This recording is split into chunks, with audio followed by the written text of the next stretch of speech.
세 번째, 이 8세기 이래의 변화의 세 번째가 사회-경제적 측면에서의 변화입니다. 국가가 강력해진다라는 건 세금 체계가 확립이 되는 겁니다. 상비군을 뭘로 운영해요? 행정조직을 뭘로 운영을 하겠습니까? 당연히 전 국민의 세금이 필요하고요.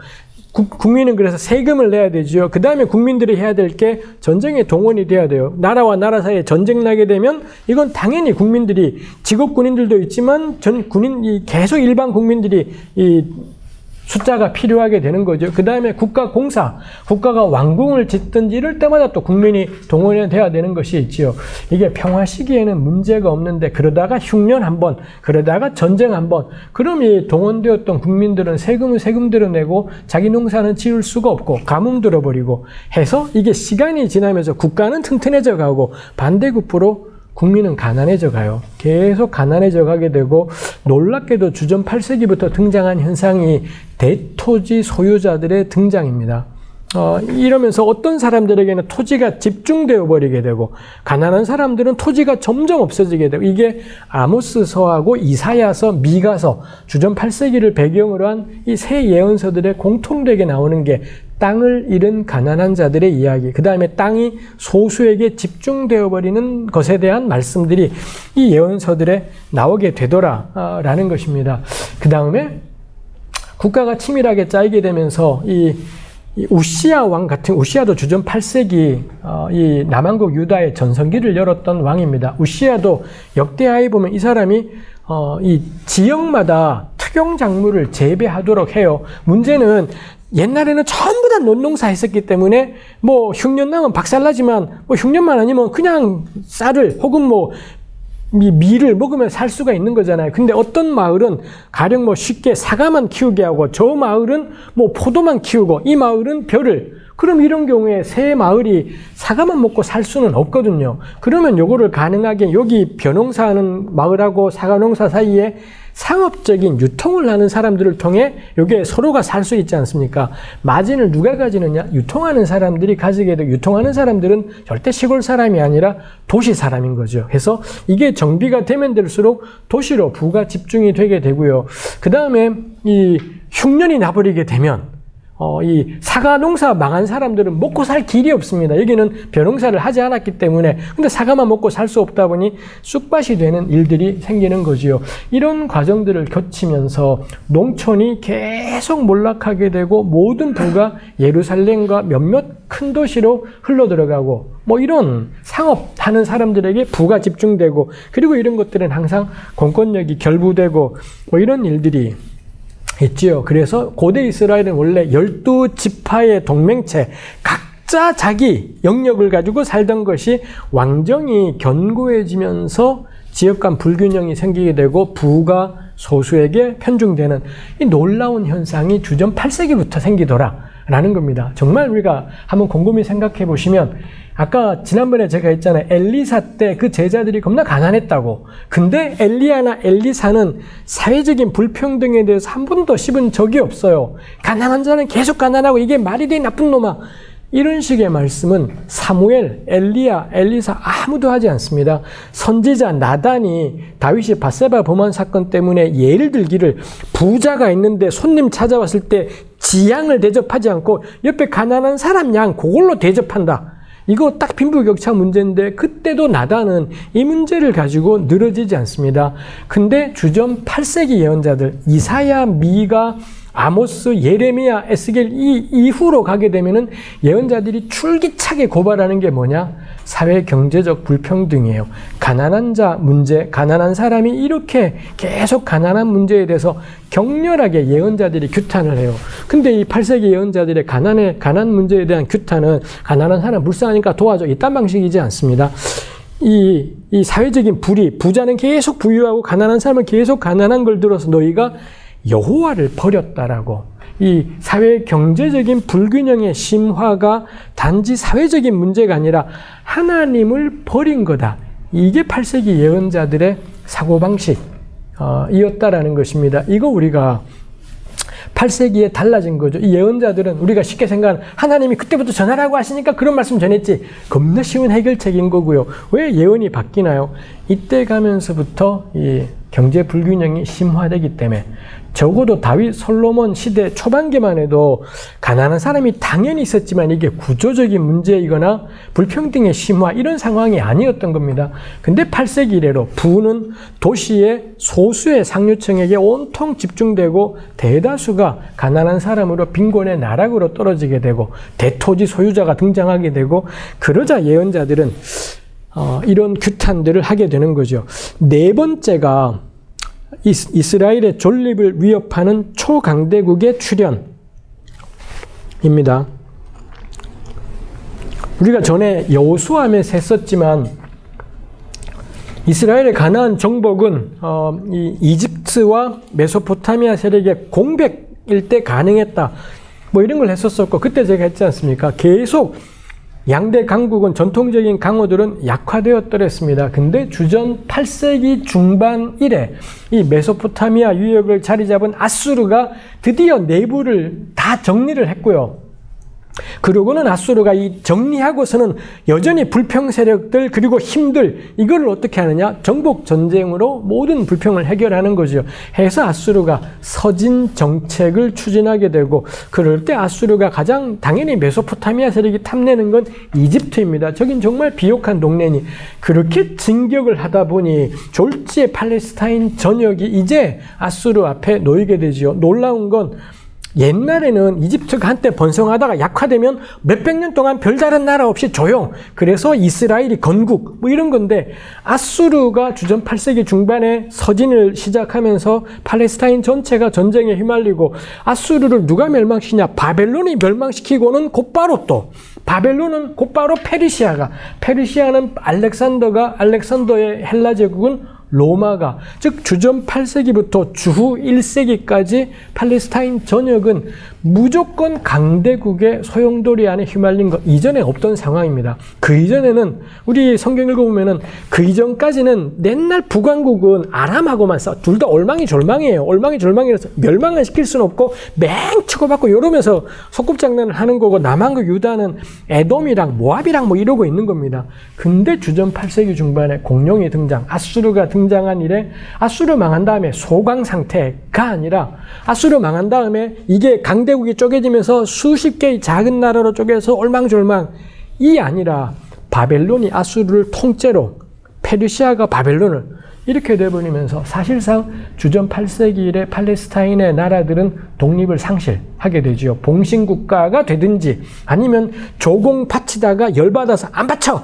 그럼 진격해와서는 그 다음 나라를 멸망시켜버리고 중앙체제 안에 편입을 시켜버려요. 뭐 이런 변화들이 일어나게 되죠. 그래서 이거를 겁나 거창한 말로 표현하면 주전 8세기 이래 팔레스타인은 세계 체제 안으로 편입되었다.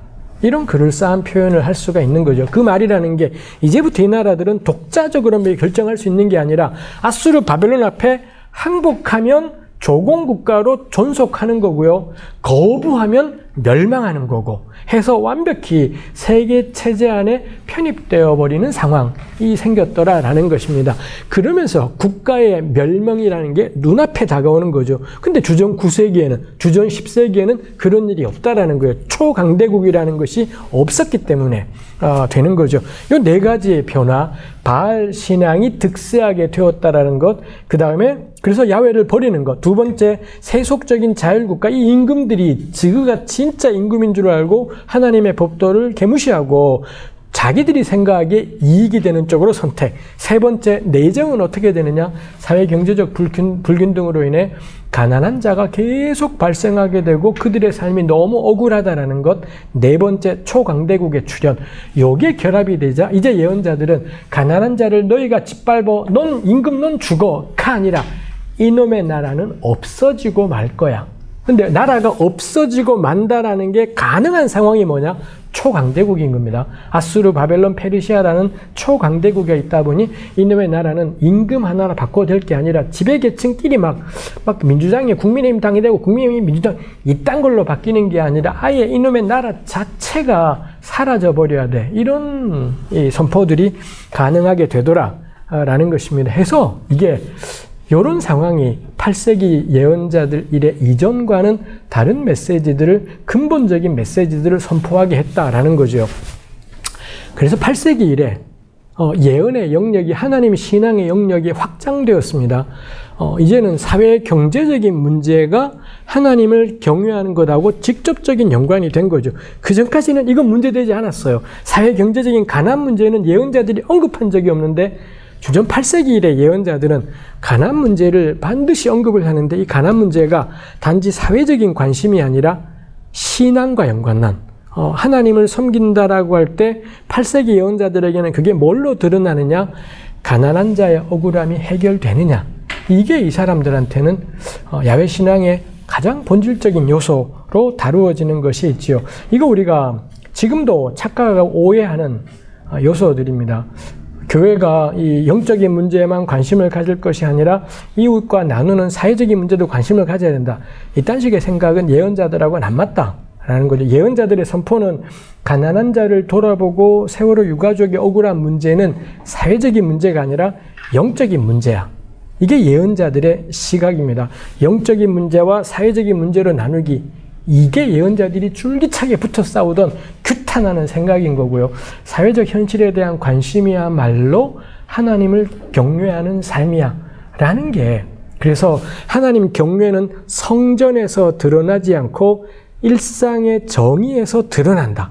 이게 예언자들이 줄기차게 선포하는 내용이죠. 우리 납득되죠. 가령 이런 식의 예언을 오늘 우리 교회에서 주일 11시에 한다 뭐라 그러겠습니까? 저 목사님 정치적이다. 저 목사님은 늘 사회적인 문제만 관심이 있고 정치에 관심이 있고 뭐야 빨갱이야? 라든지 아니면은 뭐 민주당이야? 뭐 이런 식의 이야기들을 오늘날에도 이런 식의 설교하는 목사님은 다 목회 못해요. 이른바 그 겁나 쪽수많은 대형교회에는 이런 목사님들은 단 한 명도 존재하지 않습니다. 우리 교회가 원하는 설교는 영적인 설교예요. 영혼에 대해서만 관심이 있는 영적 설교입니다. 이것도 의미가 분명히 있고 중요할 겁니다. 적어도 주전 8세기 예언자들하고는 너무 거리가 먼.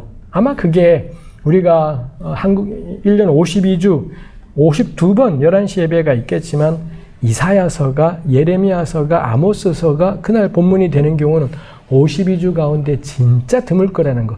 요즘이 사실 이사야서의 전성기죠. 이 사순절 기간이고 이러다 보니 걸핏하면 이때 이사야 53장 그가 찔리면 이것 막 설교하면서 막 질질 짜고 이럽니다만 전 너무하는 일이라고 생각을 해요.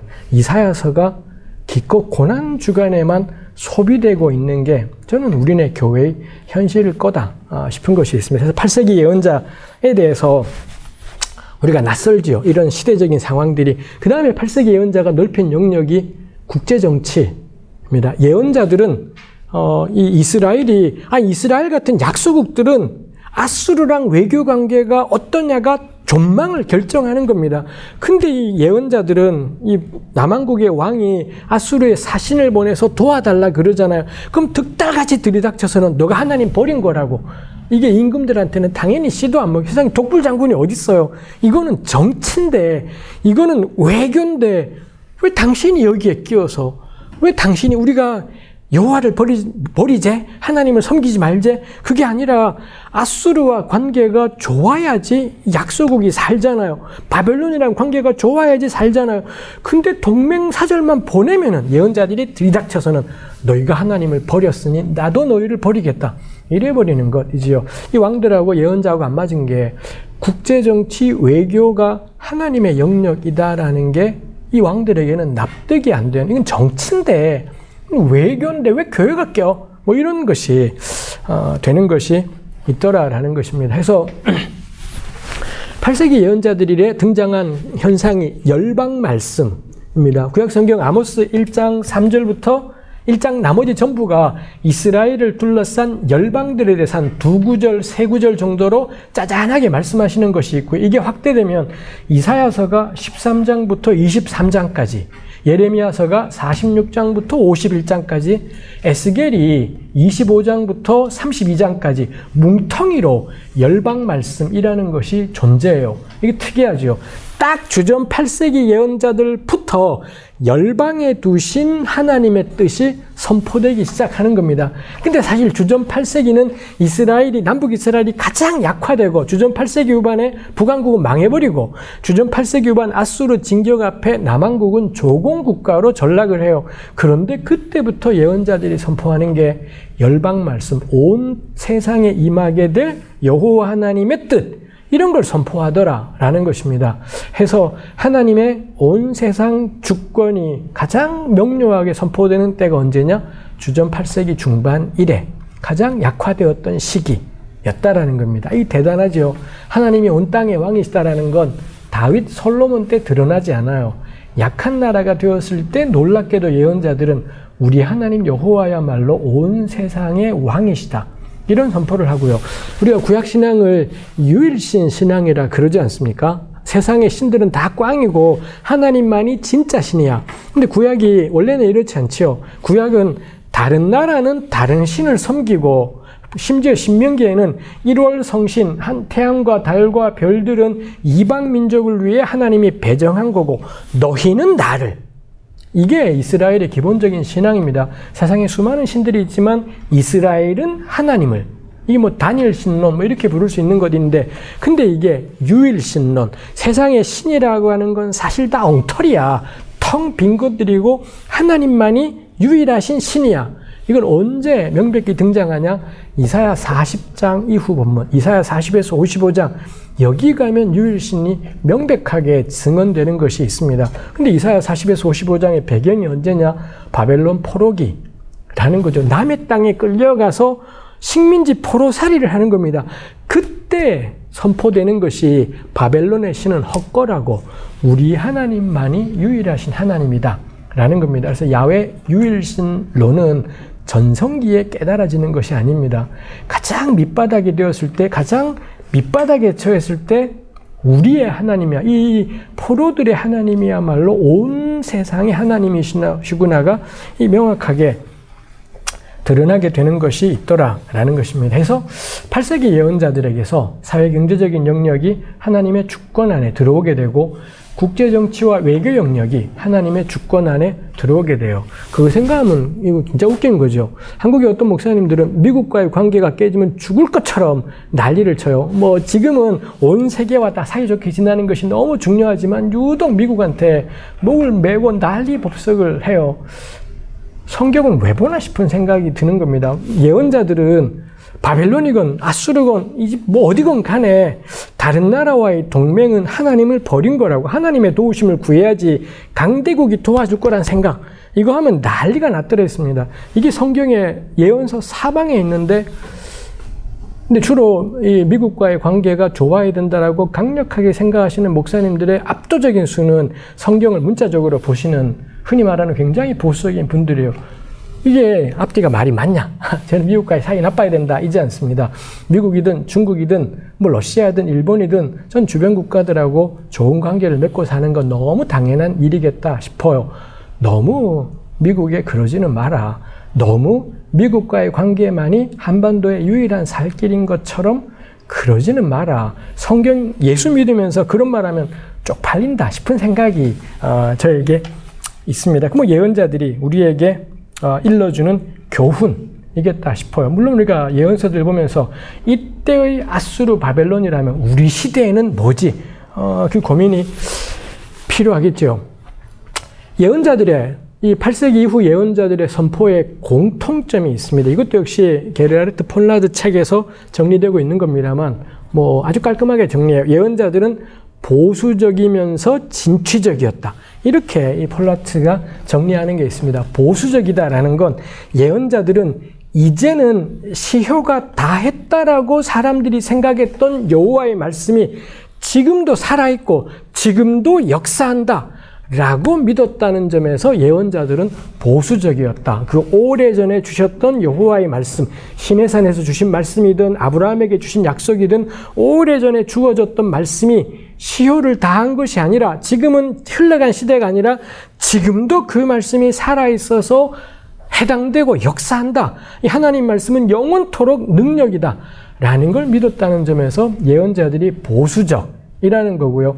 진취적이라는 건 예언자들은 이제 하나님이 과거에 이렇게 출애굽시키시고 이렇게 하셨던 하나님이 이제 우리에게, 지금 우리가 망하지만 예언자들은 다 공통되게 멸망을 다 이야기해요. 은혜가 멸망을 없애지는 못해요. 멸망은 할 거고. 근데 이스라엘은 멸망하면 끝이라고 생각했기 때문에 뭐라고 하느냐? 안 망할 거야. 망할 것 같지만 막판에 건질 거야 생각하는데 예언자들이 이걸 다 깨버려요. 반드시 망한다. 근데 너네 생각과는 달리 멸망이 끝이 아니라 멸망 너머에 하나님이 가져오실 회복이 있다. 라는 것입니다. 근데 그 회복에 대해서 예언자들이 어마어마한 말씀들을 전한 것입니다. 우리가 다음번에 아마도 보아야 되겠습니다만 가령 사자와 어린 양이 함께 뛰어노는 세상, 이 말이 되는 소리인가요? 사자가 어린 양에는 어떻게? 사자가 배부를 때 말고는 불가능한 얘기일 겁니다. 사자는 양을 잡아먹는 것인 겁니다. 근데 이사야는 사자와 어린 양이 함께 또 인류 역사에 그런 적 없어요. 늘 어린 양은 사자의 밥인 겁니다. 근데 예언자들은 이런 이야기를, 그리고 그 이사야가 사람들이 칼을 쳐서 보습으로, 창을 쳐서 낫으로 다시는 전쟁을 연습하지 않을 거라고. 인류는 전쟁을 그만두지 않습니다. 지금도 어딘가에서는 전쟁이 있고 전쟁은 정말 우리 눈앞에 존재하지 않습니까? 근데 이사야는 칼을 쳐서 보습으로, 창을 쳐서 낫으로, 이런 이야기를 21세기에 하는 것이 아니라 이 칼을 쳐서 보습으로가 지금도 우리 미국에 가면 뉴욕인가 워싱턴인가 UN 본부 앞에 가면 한 건장한 남자가 칼을 쳤는데 위에는 칼이고 밑에는 쟁기처럼 된 이걸 딱 치고 있는 이런 모양이 UN 본부 앞에 조각상으로 만들어져 있습니다. 지금도 칼을 쳐서 보습으로는 설득력 있는 생생한 이미지잖아요. 근데 이게 이사야서 2장에 지금부터 2000 몇백 년 전을 살던 사람들이 이런 세상을 꿈꾸었다라는 겁니다. 적당히 잘 살아가는 세상이 아니라 이 다가올 세상은 그딴 전쟁 자체가 없는, 늘 강대국들은 자기네는 핵무기를 왜 가지냐? 딴 사람이 핵무기를 함부로 못 쓰게 하려고 가진다. 전쟁 억지력 이야기를 해요. 예언자들에겐 씨도 안 먹힐 이야기입니다. 정말 전쟁을 없애고 싶냐?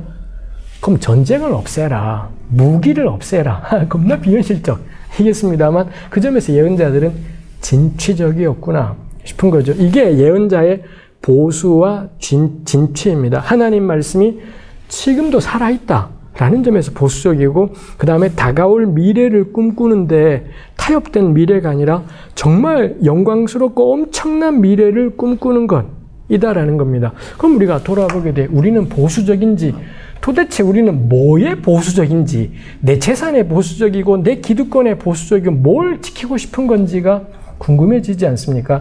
예언자들은 뭐에 보수적이었나 싶고요. 그 다음에 우리는 미래를 꿈꾸는 데 있어서 진취적인가를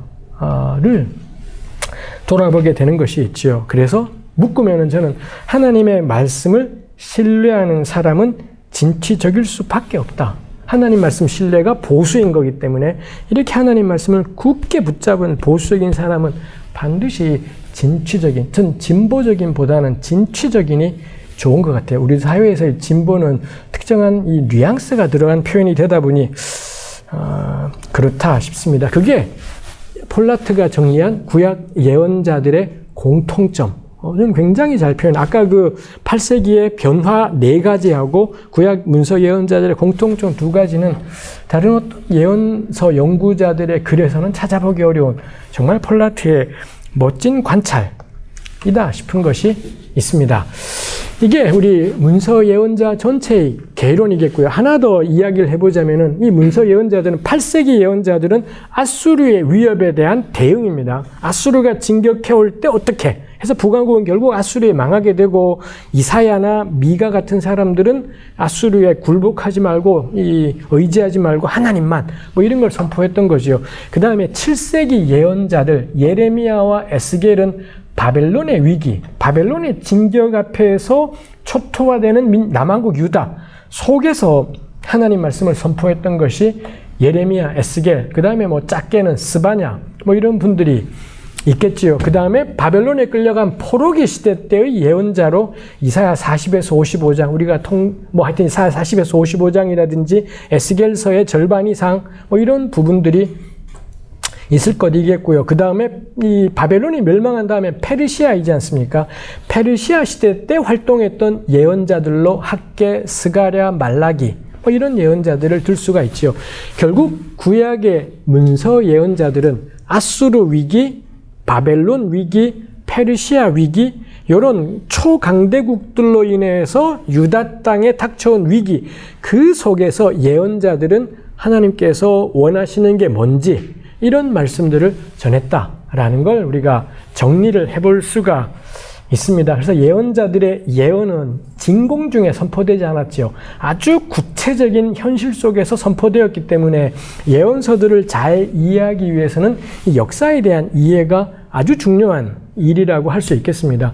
그 다음에 이 예언자들이 아까 제가 이야기했던 것처럼 아주 원칙적인 말씀, 하나님 말씀은 살아있어. 그리고 영광의 미래를 꿈꾸자. 이런 이야기를 배부를 때 한 게 아니다라는 거예요. 삶이 괜찮을 때 한 게 아니라 당장 우리 죽을 것 같은데 근데 예언자들은 하나님 말씀 살아있어. 정의롭게 살아야 돼. 영광의 날이 와. 지금 당장 죽을 것 같은데 이게 현실인데 근데 이런 말씀을 전했다라는 것을 우리가 고려해야 될 것이 있지요. 그리고 위기 시에 가장 적절한 대응은 뭔가요?